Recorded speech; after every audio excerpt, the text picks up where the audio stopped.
Nós vamos, a partir desse domingo, estudar o livro de Ruth. O livro de Ruth tem apenas 4 capítulos. Eu quero encorajar você a estudar o livro nesse mês, lê-lo nas suas devocionais, leia em família, leia individualmente, para que a gente tenha o maior proveito possível nesse livro. Betão, você quer dar uma reduzidinha na luz para nós? Tá bom? Aqui está tudo certo. Só um pouco, vê aí para eu não ficar sumido também, para a igreja poder enxergar, tá? Obrigado. Nós vamos estudar o Evangelho dentro do livro de Ruth. E como eu disse, eu quero te encorajar a estudar esse livro nesse mês, tá bom? Você vai ter esse privilégio de poder parar em julho para estudar essas mensagens. Hoje, o que eu vou fazer aqui não é bem um sermão, de forma muito atípica, tá? Eu não vou pregar o livro de Ruth nessa primeira ocasião. Eu vou falar sobre o livro de Ruth com a igreja, preparando a sua bagagem, a sua mala, para você entrar nessa jornada a partir do domingo que vem, com malas prontas. E então, nós vamos ter pelo menos mais 4 mensagens no livro de Ruth. Nós vamos talvez até a primeira semana de agosto, esse é o nosso plano, tá? Então hoje eu vou introduzir o livro aos irmãos. E o que é uma introdução de um livro bíblico? Não é apenas começá-lo, na verdade quase não tem nada a ver com isso. Uma introdução bíblica, você pode comprar um livro sobre introdução ao Novo Testamento, introdução ao livro de Isaías, por exemplo. A introdução vai falar dos aspectos técnicos do livro, autoria, data, ocasião, estrutura, mas vai falar também da sua teologia. Qual é a mensagem desse livro no cânon bíblico, dentro da Escritura, tá? Esse é o meu objetivo hoje. É um tempo curto para muito assunto, mesmo que sejam apenas 4 capítulos. Falar da introdução toda de um livro bíblico no espaço de uma pregação é um pouco apertado, mas eu vou tentar manter o melhor compasso aqui com os irmãos, para que a gente saia daqui hoje tendo em vista o que é o livro de Ruth, como ele se insere na Bíblia e qual a sua mensagem. E é justamente por chegarmos na mensagem do Evangelho aqui no livro, no Evangelho, no livro de Ruth, dentro da Escritura, que eu fico tranquilo de usar esse espaço para a gente fazer isso, sem ser um sermão expositivo propriamente dito, porque hoje nós vamos sair encorajados já com a mensagem dessa obra para o nosso coração, e também exortados por ela. Uma mensagem belíssima, tá bom? Eu quero chamar os irmãos a esta palavra hebraica, Esed. Esta palavra, ela vai estar permeando toda a teologia do livro. De certa forma, é a Esed divina que está presente no livro de Ruth. Eu quero começar, portanto, lendo o livro de Ruth com os irmãos, no primeiro capítulo, tá? Chamar os irmãos aqui ao primeiro capítulo de Ruth. Nós vamos ler os primeiros 22 versos. Diz assim, então, a palavra de Deus. Ruth está aí mais ou menos no início do Antigo Testamento, depois de Juízes, uma posição inclusive bem estratégica para a nossa interpretação. Assim diz a palavra do Senhor, primeiro capítulo, verso 1.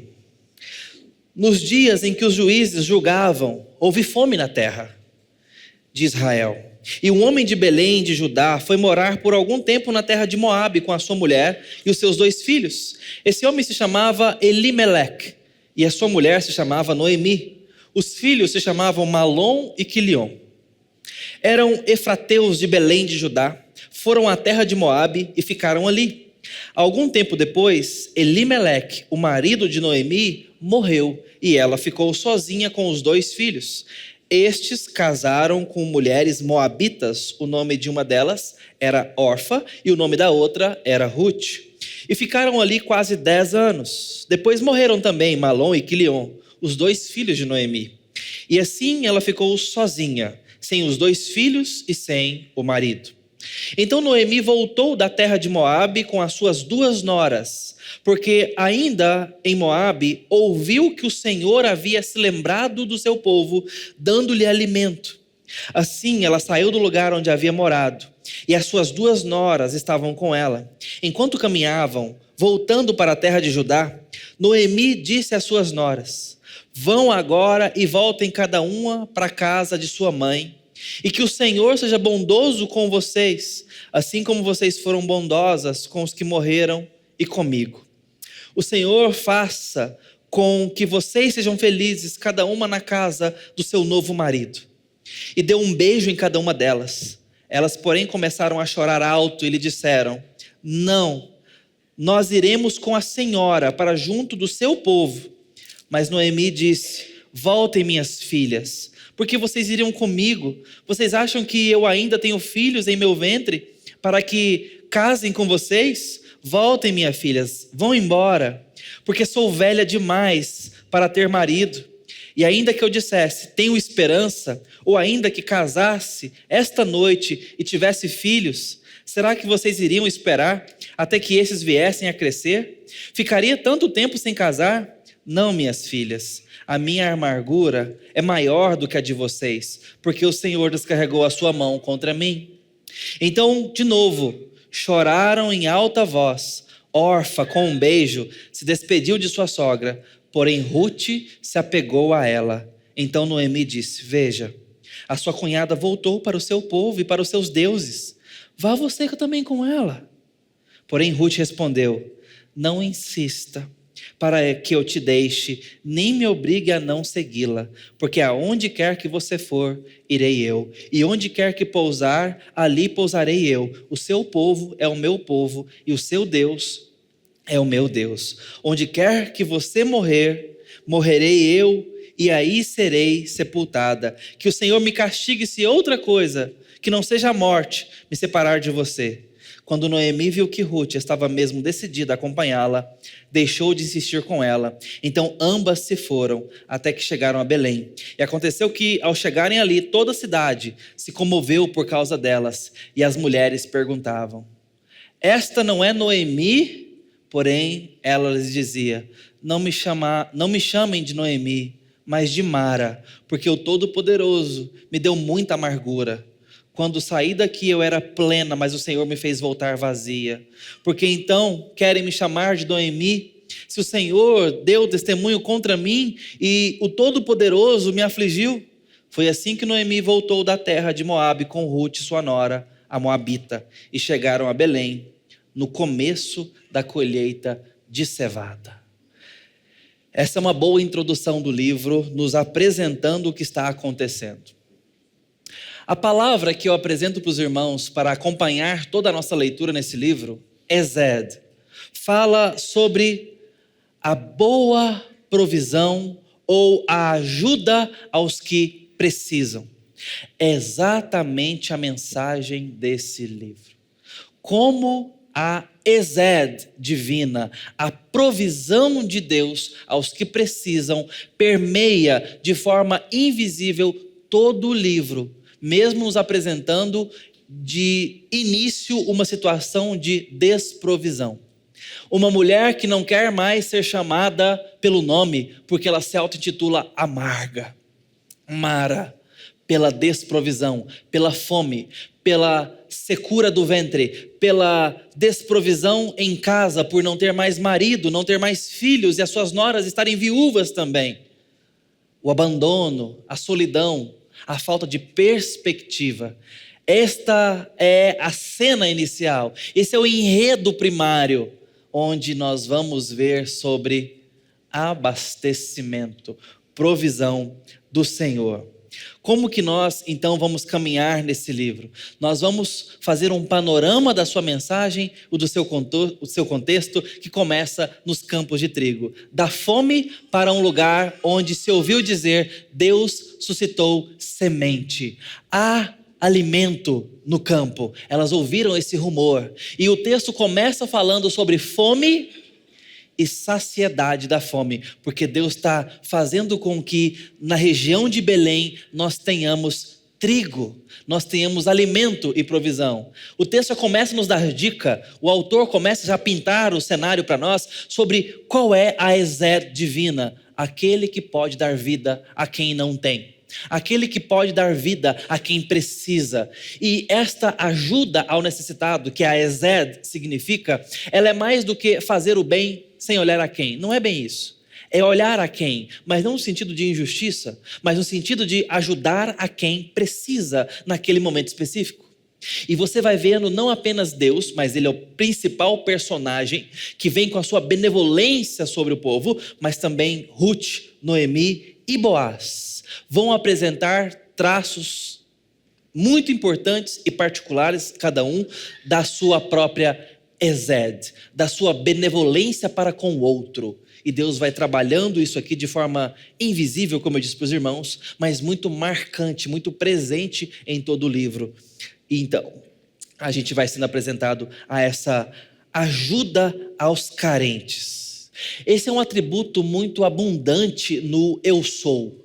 E a partir daqui, nós vamos chamá-lo assim, que é como ele aparece no livro, Yahvé, ou eu sou, é uma forma verbal do existir, né? Como ele diz lá para Moisés. Então, o eu sou tem uma Esed abundante. Isso é marcante em toda a história do Antigo Testamento. Deus socorre aqueles que clamam.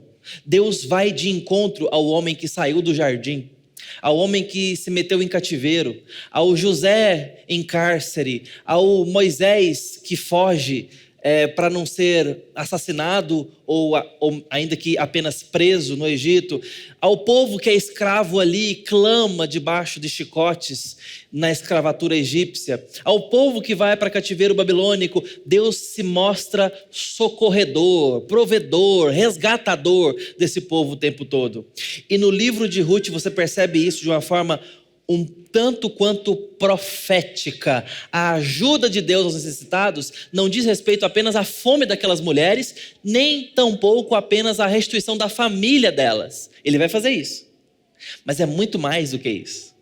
É um livro que fala de uma provisão que vai além de vidas particulares, mas que fala do povo de Deus. E a gente vai chegar lá. Eu quero chamar Bruce Waltke agora. Ele não vai aparecer aqui, mas eu vou aparecer o texto dele aqui, tá? Para a gente ler, porque ele vai ser um grande mentor nessa nossa jornada aqui, e é um autor com quem eu aprendo muito sobre o Antigo Testamento. O Bruce Waltke disse o seguinte: quando o povo com quem estabelecera uma aliança se achava totalmente incapaz de se salvar, eu sou o redimiu em uma demonstração de amor e bondade, conforme vimos no livro de Juízes. Esse atributo inspirou Israel verdadeiro a fazer o mesmo.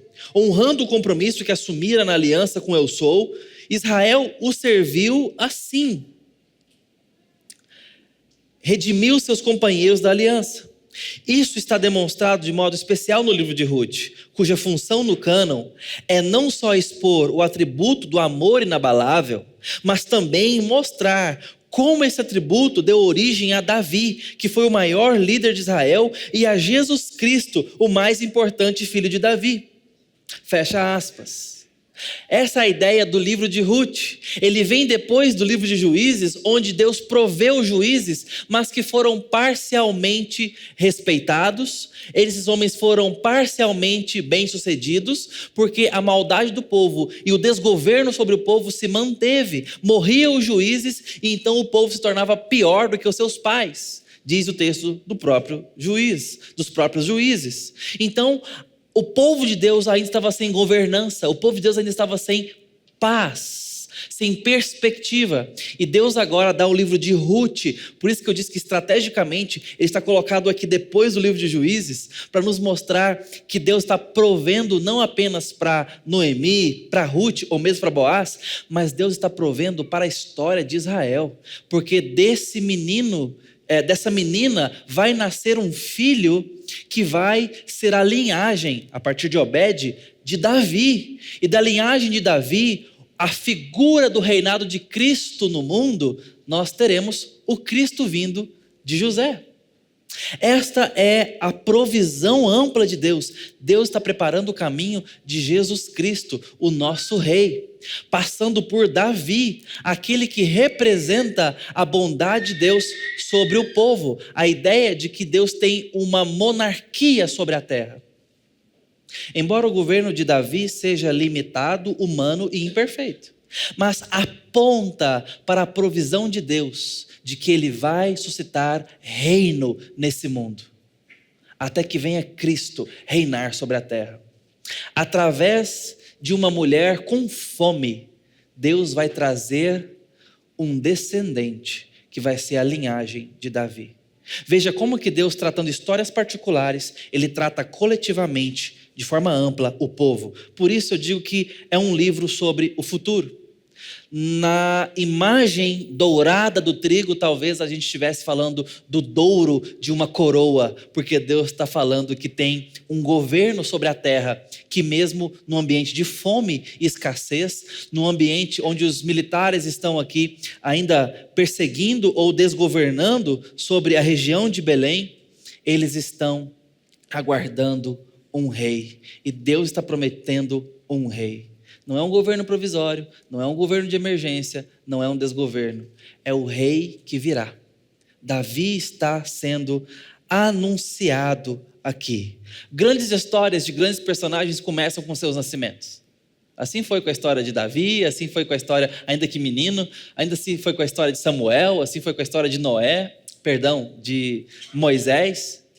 A gente vê ele desde bebezinho ali sendo salvo, Samuel sendo chamado de forma espiritual, e a gente vai acompanhar a história deles. O próprio Jesus, Ruth, não é sobre o seu nascimento, não é sobre ela.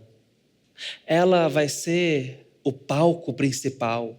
Em torno dela, nós vamos ouvir uma história sobre aqueles que hão de vir. Davi está sendo anunciado aqui.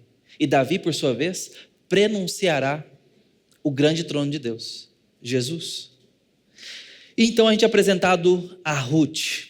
O seu nome é muito facilmente traduzida por companheira, tá? Tradicionalmente é traduzido assim, por companheira. Mas a raiz desse nome tem algo muito interessante e sugestivo, que talvez não seja tão bem definido para falar o nome significa isso, e por isso talvez tradicionalmente não seja traduzido por essa raiz mais principal, mas eu acho que carrega até a teologia do nome. O seu nome significa, de forma mais bruta e radical, beber tudo, beber até ficar saciado. É o hit aí, de onde a gente tira o Ruth no português. Esta é uma expressão radical para falar sobre saciedade. Até mesmo para refrigério, uma possibilidade de tradução um pouco mais contrata, um pouco mais resumida, concentrada, refrigério. Ou beber e se saciar, se refrigerar, se abastecer. Essa é a ideia do nome de Ruth. Veja como isso é sugestivo para a história que está sendo nos apresentada. Essa mulher, ela talvez seja a mulher virtuosa que Provérbios fala, de certa forma. Talvez por isso, em algumas literaturas hebraicas, Ruth aparece depois de Provérbios e não depois de Juízes. Embora estrategicamente faça tanto sentido estar depois de Juízes. Mas também faz sentido estar depois de Provérbios, porque Provérbios termina com a mulher virtuosa. E Ruth, ela é apresentada por nós a partir de suas virtudes. Tem defeitos? Claro que tem. Mas ela se nos é apresentada através da lente das suas virtudes. O autor quer nos mostrar a luz dessa mulher. Como que ao redor dela Deus está provendo. Deus está mostrando a Ezed de Ruth desde o começo. Enquanto Noemi está reticente e desesperançada, Ruth olha para frente. Ruth já mostra a sua benevolência ao necessitado. Ela já mostra a sua Ezed, portanto. E é assim que a gente é apresentado para esta literatura.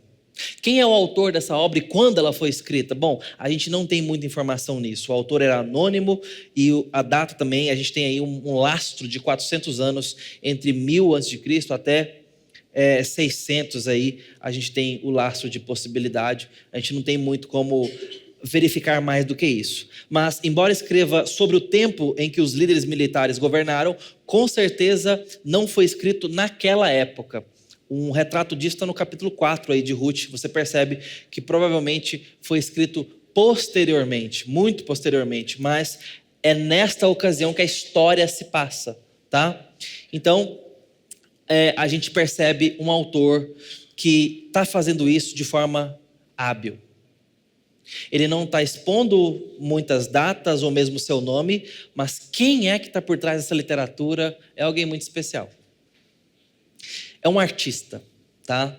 Ele, na condição de escritor exímio e de grande habilidade artística, que fala em nome de Deus, o autor inicia o livro com a interpretação oficial de que a intervenção de Eu Sou foi a causa do término de uma grande fome.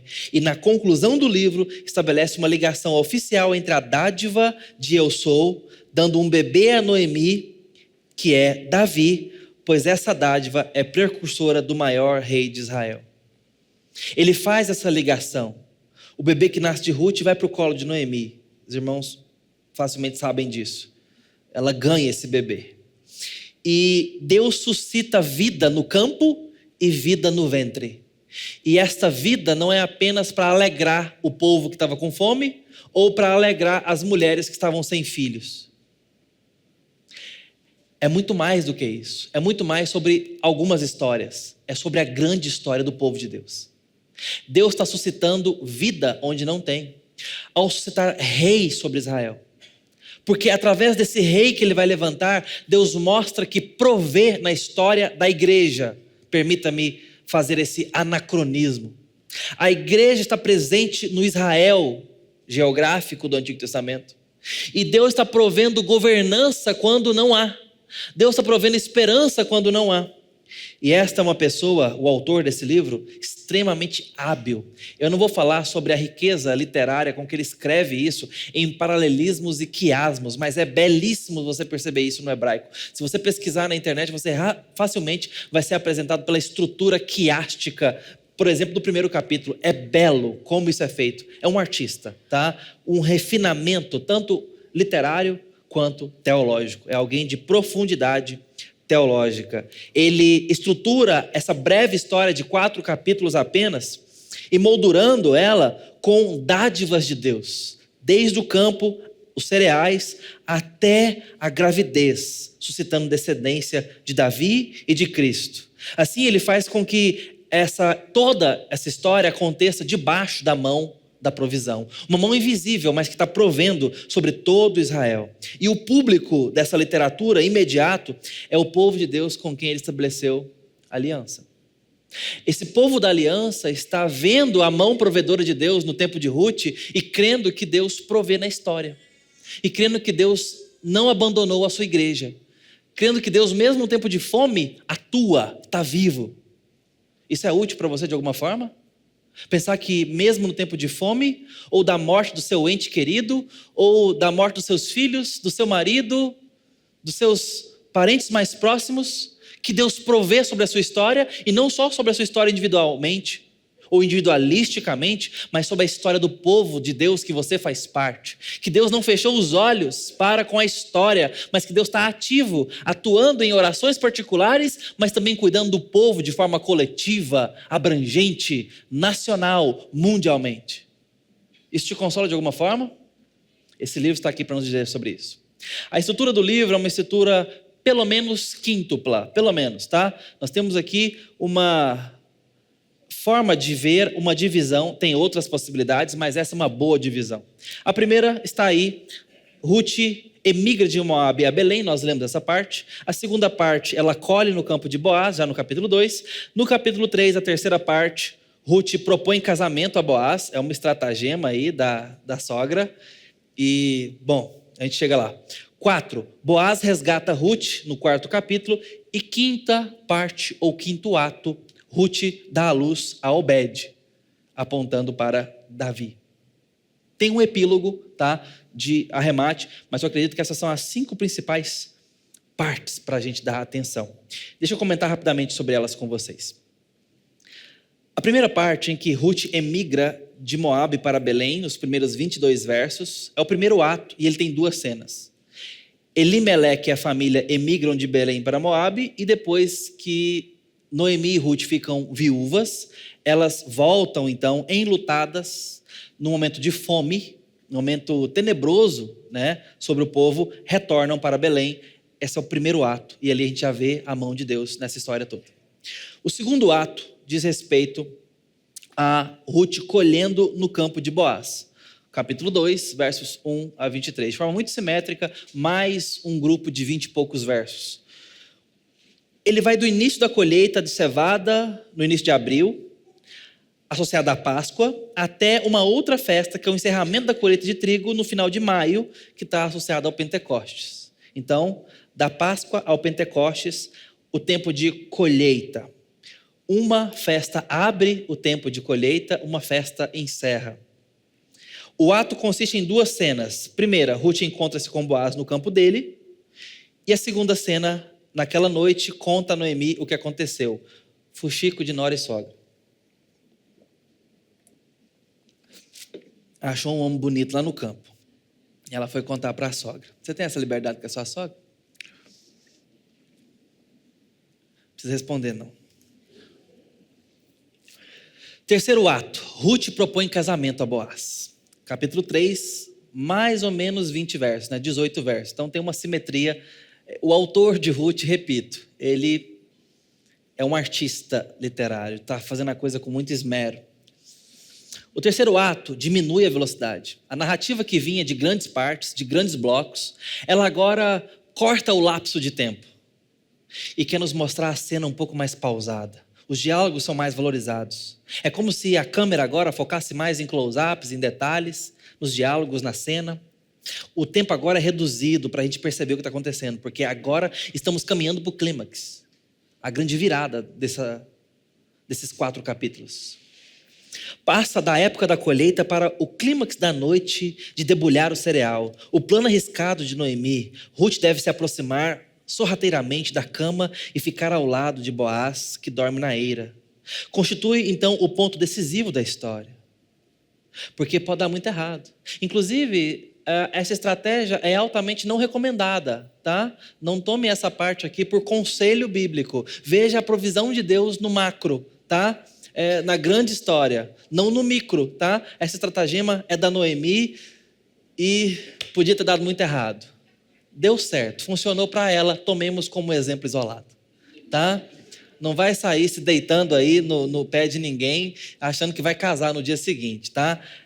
É uma estratagema, foi como ela achou que podia dar certo, deu certo, tá? Mas tome cuidado a forma como você recorta pedaço da Bíblia para falar assim, pronto, achei. Não. Vamos com calma. Veja o propósito do autor. Ele quer nos mostrar algo maior que está acontecendo, tá? Mas essa é a terceira parte. Nessa terceira parte ainda, essa guinada nos acontecimentos contém 3 cenas. O início da noite, os preparativos em casa para o casamento, a escuridão da noite, a proposta de casamento que Ruth faz na eira e o começo da manhã em casa. Então aqui a gente tem todo o capítulo 3 aí cobrindo os resultados dessa guinada aí, dessa estratégia. Então a gente chega no 4º ato do livro, já agora no capítulo 4. Boaz resgata Ruth de fato. E o que ele faz é de forma muito bonita, como ele faz isso. O 4º ato, que ocorre junto à porta da cidade, consiste de 3 cenas. Boaz reúne uma assembleia legal, 2 trocas de palavras com um parente mais próximo, respeitando a lei do levirato, 2 trocas de palavras, sim, uma troca de palavra com os anciãos, na qual adquire Ruth. Ele trata todas as instâncias legais e tradicionais para se casar com Ruth. E nessa hora, Boaz está sacrificando algo na sua herança e nas suas finanças para acolher aquela mulher. E a gente então é apresentado também para a Esed de Boaz, a benevolência dele. E você vai vendo a virtude desses personagens sendo exposta para nós nesse enredo. E isso nos leva ao 5º ato e último, onde Ruth dá à luz a Obed, já no final do 4º capítulo. A história toda chega então no seu ápice, no seu clímax final, com o casamento de Boaz e Ruth e a entrega da criança que tiveram nos braços de Noemi. Para concluir seu arcabouço baseando na providência divina, o narrador então ele atribui essa dádiva do filho, do casamento, com o fruto do casamento, que é o filho, entrega a Noemi a eu sou. Só Deus poderia ter feito essa reviravolta, essa surpresa de vida. Ontem elas estavam passando fome. E hoje elas estão celebrando a vida, o casamento e uma nova criança chegando. Quando a criança nasce, as mulheres da vizinhança, elas suplicam a Deus que abençoe Noemi 3 coisas. A primeira súplica dessas mulheres, essas que clamam por Noemi e se condoem dela, são pessoas que amam Noemi. Elas então clamam a Deus louvando, porque Deus não deixou Noemi sem resgatador. Ela teve um resgatador e agora ela tem o seu nome e elas louvam a Deus. Segundo clamor e súplica dessas mulheres é para que, capítulo 4 em Ruth, que esse nome desse rapaz, desse menino, perdão, seja grande em Israel, que ele seja famoso em Israel. A ideia é de que Deus suscite nessa criança algo bom para o povo.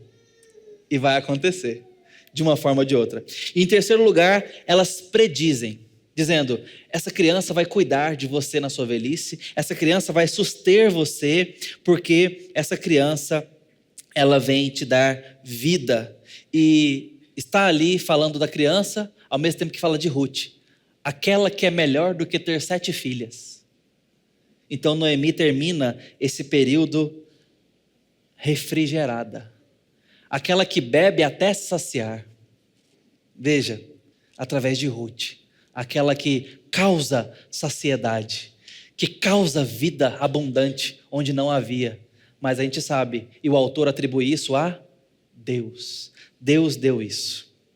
Esse é o testemunho das mulheres. Eu já disse para os irmãos, esses são os 3 testemunhos das mulheres. Chegamos então no final do nosso trajeto aqui, onde eu quero gastar os últimos minutos com a teologia desse livro. E essa teologia, como a gente viu até agora, é uma teologia que ela se emoldura através de uma literatura de enredo, de roteiro, onde personagens são apresentados para nós. Os personagens aqui são principalmente 4. Tendo Eu Sou, ou Iavé, como principal deles. Aquele que faz parte de forma indireta. Ele não é o narrador, mas ele é apresentado pelo narrador. O narrador tem consciência desse personagem principal, desse protagonista que a todos dirige de uma forma ou de outra, com a sua esed, ou seja, a sua benevolência sobre eles. E ele nos apresenta isso no começo e no final, amarrando aquele enredo de personagens, aqueles diálogos e aquela reviravolta. Mas, a partir disso, ele apresenta para nós 3 personagens: Noemi, Ruth e Boaz. O autor quer que a gente sinta empatia por eles. O autor quer que a gente sinta a virtude desses. Noemi, viúva sem esperança, enlutada, estéril, transforma-se numa mãe jubilosa. Ruth, viúva, escrava, mas de caráter nobre, dependente dos outros, ascende à plena estatura de uma mãe realizada e conceituada na cultura e na comunidade israelita. E Boaz, que em silêncio vai crescendo, deixa de ser um parente resgatador apenas e piedoso, mas por um lado hesitante, com medo, e passa a ser um resgatador confiante, humilde, altruísta e de valor. E assim então a gente vai seguindo em cada uma dessas personagens. Veja, Eu Sou. Deus é apresentado aqui para nós em 5 características principais. Ele é o soberano na providência que faz, doador da vida, resgatador ou redentor. Ele é compassivo e ele apresenta a sua esed, o seu favor aplicado àqueles que precisam. Esse é o protagonista da história. Aliás, as histórias do Antigo Testamento muitas vezes são feitas com estética literária, como a gente comentou, com estrutura, e falam sobre o povo ou personagens. Mas todo o Antigo Testamento quer falar sobre Deus. Seja no livro dos Juízes, seja de Levítico, seja de Êxodo, seja de Gênesis. Nós vamos ouvir sobre pessoas, mas para aprender sobre o Deus dessas pessoas. Nós vamos aprender sobre Deus quando o povo se afasta de Deus. Nós vamos aprender sobre Deus quando o povo se apega a Deus. E assim sucessivamente. Por isso o Antigo Testamento está tão repleto de maus exemplos nos personagens. Porque não é sobre os personagens. Não são eles os nossos modelos de fé. embora possamos aprender. Mas é sobre Deus, o Deus desse povo, o Deus que mostra o seu favor ao necessitado. Não é diferente aqui. Veja, vamos passar de forma breve a cada uma dessas características. O soberano na providência. O narrador entra em cena apenas 2 vezes, no início da história e no final. Essas referências cruciais mostram que apenas eu sou concede vida. Ele fez isso na semente do campo e faz isso também dando a vida no ventre. Com a semente das plantas, ele dá o início à redenção de Noemi. Com a semente humana, ele conclui essa redenção, mas também a redenção de Israel. Favor particular, plano plural para a comunidade de Israel. Segundo, ele é o doador da vida. Barbara Green sustenta o seguinte: tendo em vista propósitos artísticos na história, as instituições do casamento e do resgate são mantidas distintas no livro de Ruth. Mas o campo simboliza a fertilidade da mulher. Caso a terra seja usada de forma simbólica por todo o livro de Ruth, é uma possibilidade. A restauração da fertilidade do solo, lá no capítulo 1, versículo 6, depois de uma ausência de 10 anos em Moabe, prefigura a dádiva divina da fertilidade a Ruth após 10 anos de esterilidade. Capítulo 4. 10 anos de fome no campo, 10 anos de esterilidade, 10 anos de viuvez e sem filhos. Deus restaura depois de 10 anos o campo? Talvez. Artisticamente, na providência da história, provendo o prenúncio da restauração da vida no ventre e também na vida de Israel. Deus estava suscitando um rei para Israel. Ele é o doador da vida. Em terceiro lugar, ele é o resgatador e o redentor. O lema aqui, escrevi errado, tá? É o lema que ocorre aqui 20 vezes, que é o gol, ocorre para falar do resgate. O livro em 4 capítulos, por 20 vezes, usa essa expressão, resgate, resgatador. Seja um tema importante dessa obra, completamente é importante para essa obra. Tanto o enredo do narrador, quanto a história que ensinam que eu sou o resgatador, de forma indireta, o narrador está transmitindo a sua mensagem, incrustando 3 movimentos importantes no enredo: da penúria de cereais, a semente humana. Há uma colheita abundante e uma genealogia régia, do vazio forçado à restauração da ordem e, por fim, da morte para a vida. Da fome para o campo abastecido, nós temos a esterilidade para o ventre abastecido. De um povo sem governo para o prenúncio de vida. De uma ordem vazia, sem rei, para o prenúncio da ordem e da vitalidade, da festa e da morte para a vida. O fator do resgate de Deus no livro vai sendo, em seus paralelos, cada vez mais claros para nós. Deus está resgatando alguma coisa aqui. Deus está trazendo de volta, Deus está restaurando alguma coisa aqui. Em quarto lugar, compassivo. Em sua lei, Yahvé, eu sou, dá aos indefesos, o estrangeiro, o pobre, a viúva, o órfão, a propriedade dos grãos do cereal ignorados e ou deixados para trás pelos ceifeiros. E estabelece o casamento por levirato para a viúva sem filhos e dá um protetor à família do parente necessitado. A restauração que Deus mostra para nós no livro de Ruth, se prenuncia o que ele tem para fazer no povo de Deus, nos mostra que é uma redenção completa. Ele não vai deixar nada para trás. Não duvide do que Deus pode fazer na sua história e na história do povo de Deus. Mas não deixe novo céu e nova terra de fora do seu raciocínio. Porque isso está incluso no que ele vai fazer por nós. As dores desse mundo, a fome desse mundo, as tormentas que nos assolam e assolam o povo, um dia serão confrontadas com a obra de redenção que Deus está fazendo na história, no seu povo da aliança. O livro de Ruth é simbólico ao nos mostrar que Deus provê em histórias e na história do povo. e de forma completa e abundante. Em conformidade com a sua bondade inabalável ou a sua exede demonstrada, eu sou providencialmente faz acontecer a história da salvação. Ele estende a sua exede ao povo de Israel e cuida dele, acabando com a fome. Seu amor abundante e inabalável assegura a restauração do Israel pecador e leva o povo da fome e da morte para o alimento e para a vida. Da escassez para agora um filho nos braços que promete vida e vida sobre o povo.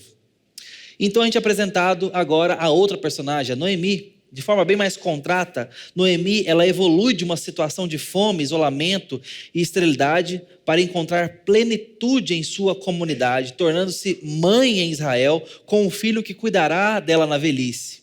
Inicialmente, ela é Noemi, ou agradável, essa é uma boa tradução para o nome dela, com maridos e filhos, mas logo o texto nos mostra que ela se torna Mara e quer ser chamada assim, como amarga, desolada em Moabe. No fim, ela volta a ser Noemi, mais plena, com uma filha que vale mais do que 7 filhos. É assim que ela trata com Ruth e ainda lhe é entregue um filho nos braços para ser sua descendência e descendência do seu nome. Noemi é uma parceira imperfeita na aliança. Ela tem seus limites, admitindo que o Senhor testemunhou contra ela, que a mão do Senhor pesou contra ela. Embora a narrativa não especifique seus pecados, sugere que ela fazia parte de uma comunidade merecedora daquela fome. Ela muitas vezes atribui o fardo que carregam, que a mão do Senhor se voltou contra eles, e ela se entende talvez aqui coletivamente numa situação de juízo. Sua desesperança lá no início do livro e o seu comportamento ilógico, como aconselhar as noras a retornarem às suas mães e orar para que o Senhor lhes mostre exed, apesar de enviá-las para fora da comunidade de Israel, mostra a sua divisão espiritual. Sua ignorância ou visão limitada ou distorcida da lei contrasta com a lealdade estrita de Boaz. Essa mulher vai sendo confrontada com bondade, seja da nora, seja de Boaz. A sua amargura vai sendo combatida com bondade, com lealdade, e ela vai sendo restaurada. Muitas vezes a gente fica assim na vida e precisa apanhar da bondade, precisa tomar uma peia da gentileza para que a gente vá quebrando essa armadura que a gente vai fazendo no coração. Acontece isso com essa mulher. Ela, mesmo assim, é uma parceira autêntica na aliança em Israel. Ela retorna à terra abençoada por Deus, pede bênção para suas noras, reconhece a providência divina em sua vida e faz planos conforme a lei mosaica que Deus deu. O amor e a lealdade de suas noras e a acolhida de sua comunidade atestam sua amabilidade. Essa mulher era amada, essa mulher era querida. O Senhor recompensa sua fé, dando-lhe Obed nos braços, que renova a sua vida e cuidado sobre a sua história. Então a gente chega ao penúltimo personagem desse livro, a estrela desse livro, Ruth. Durante a viagem para Belém, nós vemos no início da obra, Ruth apresenta-nos um autorretrato da sua alma, também da sua dor, mas já mostra a sua fé. A clássica confissão de fé em Eu Sou, no verso 16, e o seu compromisso com Israel apresentam-na como uma viúva desamparada que, embora não enxergue nenhum caminho natural para a salvação, toma decisões com base no compromisso deliberado em Deus. Sem perspectiva de mudança de circunstância, a mulher não arreda o pé da aliança e do compromisso com o Senhor. Conforme assinado por R.T. Heeman, na chegada das viúvas a Belém, Noemi tem atitude de rejeição e amargura, mas Ruth de aceitação e esperança. Com sua força de caráter e sua constituição física, Ruth confirma sua exede numa síntese ímpar. Boaz confere-lhe o epíteto de Eshed Rail, mulher leal e corajosa, determinada, bondosa, amorosa e forte. Por isso que faz sentido esse livro ser encontrado em algumas literaturas hebraicas depois da mulher virtuosa. Tanto Noemi quanto Boaz chamam ela de minha filha, identificando a moabita de nascimento como uma verdadeira filha de Israel. A comunidade, as mulheres, reconhecem que é melhor ter essa mulher do que 7 filhos, como ela é virtuosa. E no final da história, os anciãos põem a ex-moabita em pé de igualdade com Raquel e Lia. As aclamadas matriarcas que deram à luz as 12 tribos do povo da aliança de Deus. Ruth desempenha então um papel de destaque num palco maior que a vida, sob a boa mão de Deus, sob a boa mão do Eu Sou. Ela se tornará uma heroína de história sagrada, eternizada com as matriarcas originais de Israel, a mãe de Davi, a precursora mãe de Jesus Cristo na terra. Ela tem a natureza certa para ser a mãe no reino de Deus. Quem é essa mulher? Aquela que estava com fome, lá em Moabe. O que Deus faz? Deus tem planos, irmãos. É isso que Ele está fazendo aqui. E a gente encerra com Boaz. Boaz, do início ao fim, é apresentado como um homem rico e influente. Mas esse homem também tem fé em Deus. O louvor de Noemi a Deus por aquele que não deixou de mostrar Esed pode se referir tanto a Boaz quanto ao próprio Eu Sou. Ou seja, o cuidado de Deus é reconhecido no cuidado de Boaz sobre elas. O gesto de resgatar a propriedade de Noemi e se casar com Ruth para manter o nome dos falecidos é um testemunho marcante da sua Esed, o seu favor aos que precisam, mais que qualquer elogio que ele pudesse receber. Aqui, Boaz ao se mostrar indisposto a sacrificar a sua herança a favor das viúvas necessitadas e com as quais tinha esse dever. Indisposto não, tá? É disposto, irmãos. Ao se mostrar disposto a sacrificar parte das suas finanças, por isso, ele mostra a sua benevolência, a sua bondade. O discipulado envolvido no processo de pertencer ao povo de Deus exige sacrifício, e é o que ele faz a Deus. É justamente o que Jesus fez. E é por isso que esse texto talvez seja, finalmente, uma apresentação de Boaz como um tipo de Cristo. Boaz fez mais do que dar apenas algo de si, porque fez um sacrifício financeiro para dar terra e herança e nome àquelas mulheres. Na verdade, ele, assim como Jesus Cristo, o antítipo maior, sacrifica seu sangue para dar uma terra regenerada e vida eterna à sua igreja, à semelhança de Judá. Boaz se sacrifica de bom grado por seus irmãos e por fim recebe coroa de realeza. A trajetória de Boaz no livro aponta para o que Jesus vai fazer ao se esvaziar e trazer sacrifício para dar ao povo terra, nome e posteridade perpétua e trazer o reino para a vida. Olhando para o passado, os anciãos relacionam Boaz e Ruth, Raquel e Lia, fundadoras de Israel, e com Tamar e Judá, fundadores da tribo Régia. Olhando para o futuro, relacionam fecundamente o casal com o leão da tribo de Judá, tanto Davi quanto Jesus Cristo. Boaz, por fim, irmãos, concedeu imortalidade aos mortos, ao dar o nome àqueles que não estavam aqui mais. Com seu sacrifício trouxe de volta os que haviam caminhado para a morte, e para as dívidas recebeu uma Ruth, sua esposa gentia. Boaz trouxe descanso definitivo à sua esposa. Assim como Boaz trouxe descanso a Noemi e a família dela, Davi trouxe descanso a Israel e Cristo à igreja. Esse é o paralelo teológico nesse livro. Essa é a mensagem teológica desse livro. Essa é a apresentação que nos é feita. Deus provendo na vida de pessoas, particularmente, ao mesmo tempo que cuida do povo. Você sabia que as respostas de Deus para as suas orações, a vocação que Deus tem na sua vida e o chamado dele, a forma como Deus tem lidado com a sua história, é a forma como Deus tem movido a história da salvação? O pastor John Piper fala sobre a soberania de Deus e a nossa petição, a nossa responsabilidade diante dele em orações é como pregar pregos na madeira. A forma de pregos entrar na madeira é através de marteladas.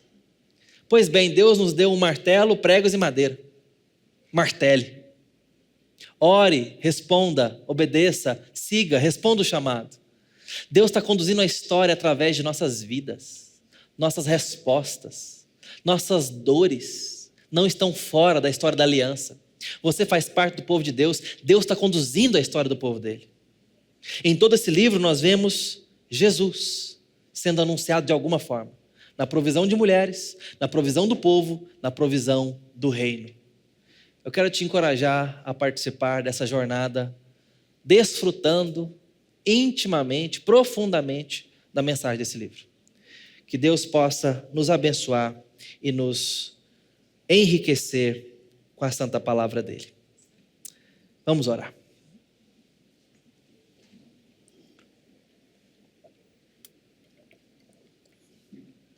Bendito Deus, na tua presença nós nos colocamos humildes, dependentes do Senhor.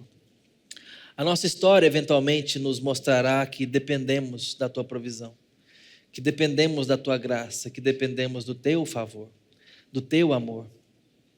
Te pedimos que essa literatura pequena possa falar conosco e com o teu povo. Em nome de Jesus, ó Deus, cubra a nossa falta de perspectiva com esperança, com mais fé vigorosa. No nome santo do Senhor, te pedimos mais dependência convicta de que a tua boa mão provê, sustém e não abre mão do teu povo. Que a nossa fé seja alimentada nessa noite. No nome santo do nosso grande resgatador, Jesus. Amém.